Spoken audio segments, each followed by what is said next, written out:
என்ன, ESRD end stage renal டிசீஸ்னாக்கா என்ன, இந்த EGFRனாக்கா என்ன, எல்லாமே நான் வந்து உங்களுக்கு வீடியோஸ்ல எக்ஸ்பிளைன் பண்ணியிருக்கேன். இன்னைக்கு டைரக்டா நான் வந்து யுனானி மெடிசன் சாப்பிட்டு 1 மந்த்லேயே பேஷண்ட்டுடைய பிஃபோர் அண்ட் ஆஃப்டர் ரிசல்ட் உங்களுக்கு காமிக்க போறேன். ஸோ இந்த பேஷண்ட்ஸ் வந்தது மோஸ்ட்லி எல்லாமே வந்து லாஸ்ட் ஸ்டேஜ் தான். லாஸ்ட் ஸ்டேஜ்னாக்கா எண்ட் ஸ்டேஜ் ரெனல் டிசீஸ் சொல்லுவாங்க.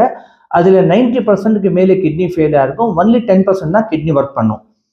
இது நான் வந்து இதுல வந்து பேஷண்ட்டுடைய பேர்ஸ் எல்லாம் வந்து ஹைட் பண்ணி தான் உங்களுக்கு காட்டுறேன். எதுக்குனாக்கா பேஷண்ட்டுடைய பேர் டீட்டெயில்ஸ் எல்லாம் காட்டணும், இது எங்களுடைய எய்ம் கிடையாது.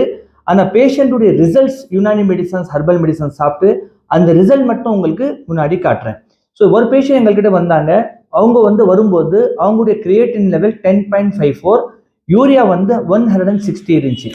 ஸோ 1 மந்த் மெடிசன் சாப்பிட்ட அப்புறம் இந்த கிரியேட்டின் லெவல் 5.6, யூரியா வந்து 97, ஒரு 50% வந்து வித்தவுட் டயாலிசிஸ் குறைஞ்சிருக்கு.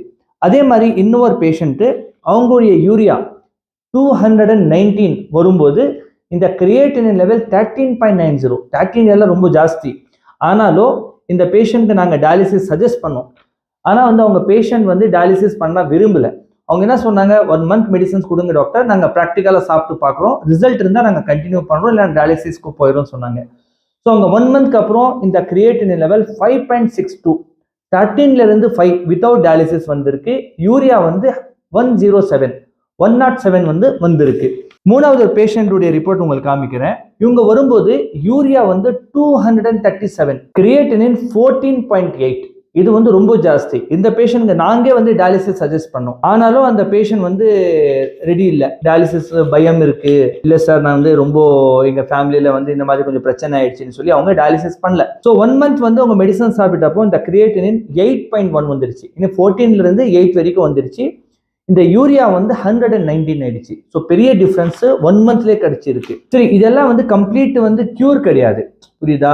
ஸோ பேஷண்ட்டுக்கு வந்து 1 மந்த் மெடிசன்ஸ்ல டிஃப்ரென்சஸ் எவ்வளோ வந்திருக்கு. வித்தவுட் டயாலிசிஸ் வந்து 1 பாயிண்ட் கிரியேட்டினின் கம்மியாகிறது பெரிய விஷயம். இதே மாதிரி ஒரு கிரியேட்டினின் 22 கிரியேட்டினின், யூரியா வந்து 153, 153 இருந்துச்சு.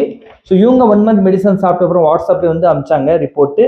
இந்த கிரியேட்டினின் 12.05, யூரியா 157 ஆயிடுச்சு. இன்னொரு பேஷண்ட் டாக்டர் வந்து அவங்க டயாலிசிஸ் சஜஸ்ட் பண்ணியிருந்தாங்க. அவங்க வந்து வரும்போது ஃபர்ஸ்ட் டைம் கிரியேட்டினின் வந்து 10.11, யூரியா வந்து 122 இருந்துச்சு. ஸோ கிரியேட்டினின் வந்து 1 மந்த்க்கு அப்புறம் 5.68, யூரியா 134. ஸோ டாக்டரே வந்து யார் சஜஸ்ட் பண்ணாங்களோ டயாலிசிஸ், அவங்க வந்து டயாலிசிஸ் கேன்சல் பண்ணிட்டாங்க. உங்களுக்கு டயாலிசிஸ் தேவையில்லை, தேவைப்பட்டா பண்ணிக்கலாம், இல்லைன்னா நீங்க போங்க அப்படின்னு சொல்லி.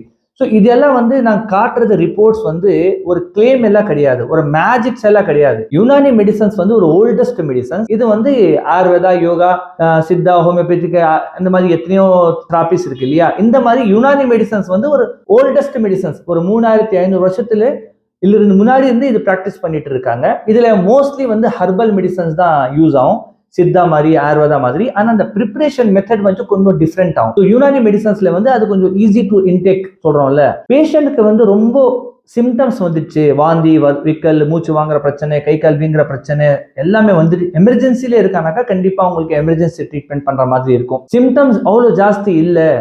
இந்த டைம்ல நீங்க வந்து ஒரு யுனானி மெடிசன்ஸ் எடுத்து ஒரு டிஃபரன்சஸ் பார்க்கணும்னாக்கா முதல்ல உங்களுடைய ரிப்போர்ட்ஸ் வந்து வாட்ஸ்அப்ல எங்களுக்கு அனுப்பிச்சிடுங்க.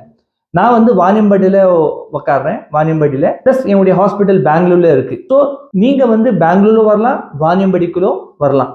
இல்ல வர முடியல, பேஷண்ட் டிராவல் பண்ண முடியல அப்படின்னா முதல்ல பேஷண்டோட ரிப்போர்ட் நீங்க அனுப்பிச்சிடுங்க.